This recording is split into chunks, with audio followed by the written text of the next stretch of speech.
Badang araw sa inyong lahat, lalo na sa ating mga taga-subaybay ng ating vlog patungkol sa bangkarera. At yan mga kapatid, dito tayo sa area ng Team RC Warriors.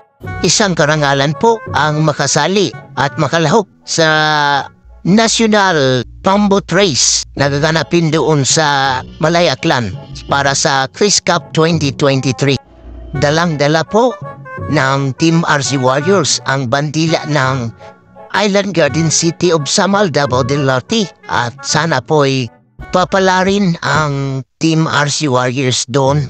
So medyo nalangay tayo kasi nasira yung wing band na ipagamit sana ni Kuya Gub. So ngayon pinadalhan tayo ng isang malaking dump truck, no? Para madala lahat yung mga bangka ni Kapitan. At ito na nga, preparado na po. So ngayon, babiyahe na sila para makarating sa tamang oras doon bago magsimula ang karera sa 15. Sana man lang hindi mag-aberya yung sasakyan at makarating sila na safety doon. At makamit na kaya ng Team RC Warriors ang pinakaasam-asam na tagumpay? Abangan natin yan mga kapatid sa susunod pang mga araw. Ipagpasa Diyos na lang natin mga kapatid kasi puro malalakas ang mga kalahok. Tiyamba lang ang ating baon mga kapatid.